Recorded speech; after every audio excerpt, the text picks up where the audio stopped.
Here we go, and here we blow. I've been thinking again. Been thinking about all sorts of things. My head is like a firework display. But lately, I've been thinking about robbery. We're all being robbed. This government, which is a coalition that nobody voted for, they can't go after the rich people anymore. They're going to give those a tax reduction because they can get more money off your nan. That's robbery.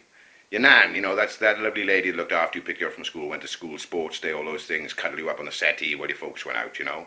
They're going for her. They're going for her. That's what bunch of people we got in. They're unbelievable, aren't they? All these suit guys, bloody hell bells. I mean, you've got the leader of this coalition. He just looks like somebody had a Spandau ballet, or should have been in a Spandau ballet. They never answer questions. They're just worming bloody word manglers. That's what they are, word manglers. And they're robbing us. They're robbing us. And not only that, they're sucking the creativity out of all of us and out of our kids especially. Have you seen our Minister of Education? He looks like Nosferatu, doesn't he? And he's got these spindly hands, and he sort of points with his thumb. Who does that? I point with my finger, I do. But no, he points with his thumb. And he's going to make A-levels harder. And do you know why? Because more kids will fail, and it'll be their fault. That's what'll happen. It's your fault because you failed. Don't matter about bloody universities. We had old Tony the Warmonger bloody banging a gong about universities. In the future, go to university. You'll earn more money than all of your mates, yeah?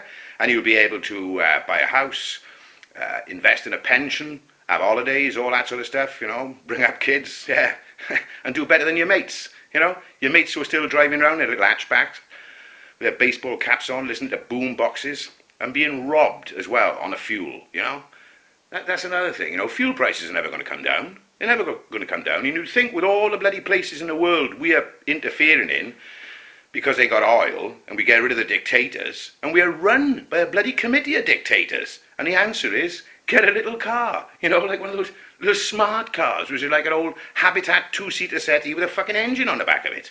What's it bloody coming to? You can imagine somebody coming up in the future, the not too distant future, with a car called the Belly Button. It's so cosy, you can fit 4 people in there. How fab is that? An advertising slogan. Oh, wow. Let's go to the beach. Oh, how can we get there? Oh, you can come in my belly button. Oh, that'd be a bloody great advert, wouldn't it? God in heaven, what's it coming to? You just got to, you got to keep individual. You got to keep individual, for God's sake. Don't be a bloody sheep. And this business, this bloody Nosferatu guy, if I was him, and, I'd save schools money. Do you know what I'd do? I'd get rid of all the paintbrushes in primary schools to start with, yeah? Because they do a lot of painting in primary schools, don't they, Get rid of the brushes, sell them to car boot sale, Give the money to the PTA so they can have activity clubs and all those sorts of things. Bring all the people together. And then get the kids to paint with their hands. Now, I know not all kids have got hands. You're probably thinking that right now. And I can remember, not so long ago, I used to get Christmas cards through the door with people who painted with their feet. They didn't tell you they had no hands, but they painted them with their feet. I could never bloody work it out. Anyway. When they finish painting, they're going to have paint on their hands. Well, rub it in your fucking heads, okay? Just rub it into your head. Just do it. And that's going to save you money. Because that's going to get rid of the nits. Nits only live in school. Old Nosferatu, we don't seem to know that, I've never got nits in Asda or bloody Sainsbury's or anything like that. I've never got nits anywhere where I've worked. But my kids, all of my kids, have had nits. And they get them from school. That's the only place nits live.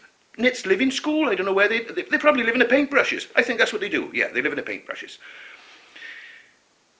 That would save a lot of money. You'd save on the nit letters. I mean, that's got to be about, 7 or 8 quid a week, and it send out the nit letters, those sort of anonymous things. You can't say, oh, that dirty little bugger got nits, because not dirty people get nits, do they? Clean people. Oh, yes, it's an honour having nits, because it's only the clean people that get nits. Whoever gets nits, it's a very unfortunate thing. They're disgusting little parasites that live in your head, and they live in schools. They just wait for the kids to come in. They probably starve. They're starving all through the summer holidays because there's nobody there. They don't feed off the cleaner, do you? You don't see the cleaner saying, I got nits. So with the kids, terrible thing. You've got to be creative. Keep bloody creative, whatever you do. And when elections come up, vote for a minority party, or just an individual. Anybody that's going to offer you shorter queues, better weather, free carrier bags. I mean, bloody hell, we're paying 5p for a carrier bag, aren't we? And the polar bears, they're going to live or they're going to die. Same as every other bloody thing. They're just going to live or they're going to die. I mean, the polar carrier bags, I mean, it's just daft, isn't it? What next? And this A-level stuff, that's frightening. That's really frightening because they say, oh yes, what we're going to do, we're going to measure the results and publish them. Yeah, the only result you're going to get is that which you've measured. It's not success. You can measure people, can't you? And say, oh, there's a bloke there, he's 7 foot bloody 2, and there's a bloke 5'3", and the 5'3" guy, he don't need so many burgers to live. What a load of bollocks. Measuring stuff. What on earth are you bloody doing? You're trying to create a bloody workforce for the future, for some vision of the future, and nobody's got the future right, have they? Nobody has got the bloody future right. That's why we got universities full of fucking history students. There's no fortune tellers. Vote for an individual, okay? Somebody that just, look at George Galloway. Look what he just did. He got into Bradford. You've got to admire the bloke, No mind about licking pretend milk out of somebody's hand on a celebrity TV show wearing a leotard, We just haven't got those people anymore. Can you imagine that? Can you imagine somebody throwing a bloody egg at Nosferatu, He wouldn't punch him like John Prescott, would he? No. He'd bloody cock his leg up over his bollocks or something to keep, scream like a ninny. And we're putting up with it. I'm hot and bothered about this. I'm really hot and bothered. I can't even get my words out. Anyway, you got the gist.